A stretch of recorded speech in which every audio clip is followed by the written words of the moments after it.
Once, long ago, so long now, that to those who remember, it would seem like a dream. On what seemed like a calm and pleasant day, the black cat was relaxing at his home.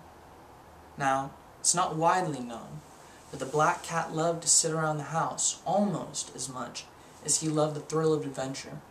And that day, in his mind, had been going quite well. He sat on the porch, watching the world through wary, olive-hued eyes, when the most beautiful thing that he had ever seen, a flurry of colors, feather, and motion, tore past his sight. In the only instant he had, before it would be lost forever, he took after it. From tree to tree the black cat leapt, chasing down the quick scent and flash of feather.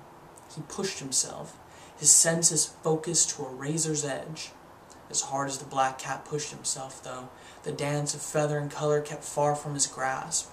Indeed, the black cat struggled to even keep sight of his quarry, through the crowding branches and leaves. He ripped through the trees until his paws felt ragged, and seared with a tearing pain against the rough bark with each quicksilver pounce. The black cat knew obsession. It would be his.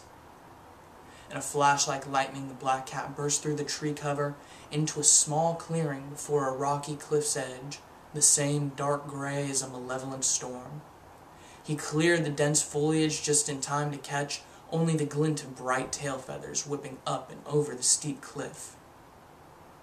Not to be deterred, the black cat bounded up, claws scraping on stone as he ascended with a speed and fury that surprised even him. But even with his near demonic speed, the black cat was losing ground hopelessly. It was a miracle, he thought, that he was able to scramble up the cliff, dash up a tall tree, and leap from there to a path further up the face of the mountain, where he bounded, catching a glimpse of the unmistakable feathers. Just as soon as he saw it, it was gone, twisting upwards in a spiral around the mountain.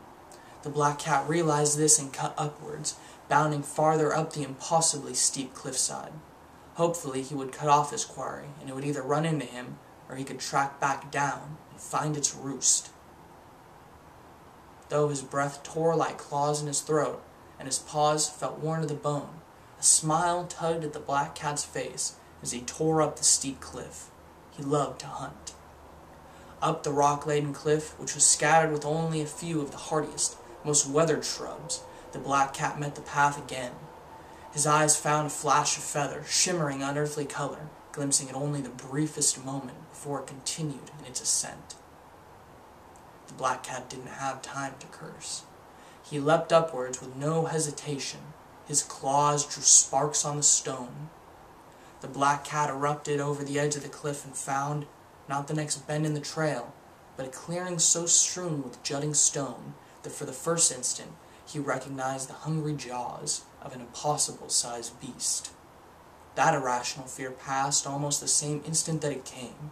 The black cat's pupils had shot open to the size of bottomless wells, leaving nothing unnoticed, no movement unanticipated. Back arched, every last onyx hair standing on end, the black cat found solid ground and dug himself in. The raven's laugh sounded almost uncontrollable.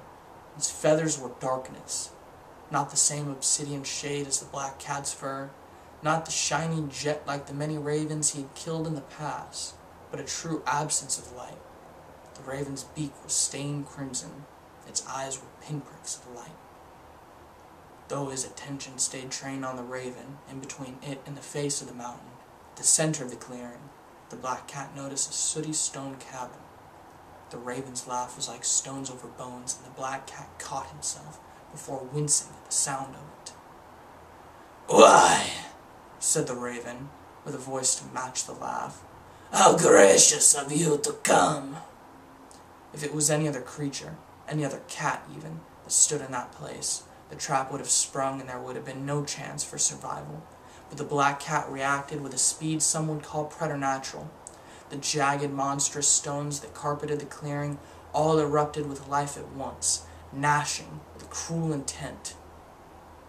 The raven broke into the air, the light seeming to shrink around it as it spread its wings. The black cat erupted too, and though he could have launched backwards in retreat, he knew this would be expected, and traps would be set, and so pounced forward, aiming at the raven. The raven's claws came forward, and the black cat had time to notice that they were stained the same crimson as its beak, had time to notice how viciously sharp they looked. The black cat twisted, hiding his belly and shoving forward his own razor claws, which met the raven's in a fiery embrace as they collided in the midair. The raven was massive. Its weight felt immovable even in the air. They spun hopelessly for a second, but then with a snap, the raven was back in control. The raven's wings swallowed the sky as he seized the air and drove the black cat backwards. The black cat kept his claws locked vice-like with the raven's huge talons, and drove his legs into the raven's thighs, digging into meat with his hind claws. The darkness of the raven's wings seemed to become the black cat's whole reality, those two vicious pinpricks of light, the only things other than him. The impact was a force to turn worlds to dust. The black cat kicked his feet forward and ripped his front claws back, trying to tear the limbs from the bird, not content for his life to end in a flurry of feathers and beak. He was smashed, forced between a hard, painful surface and the raven, whose darkness receded as it rest free, something the black cat would have thought impossible, and launched itself backwards. The black cat launched itself forward with a speed that would have marveled even him, but found it too late. In a flash, a thick wire grated door came down and sealed him in what he now recognized as a cage. The black cat had to suppress a desperate yowl. He was trapped. He had underestimated the speed and strength of the raven, hoping to mount the beast, and now he fought hard against panic and rage at his own stupidity. He calmed himself and remembered to worry about the things he could fix. He looked around him, soaking in his surroundings and taking note of each detail. The first thing he took notice of, besides the cage of course, was the hag.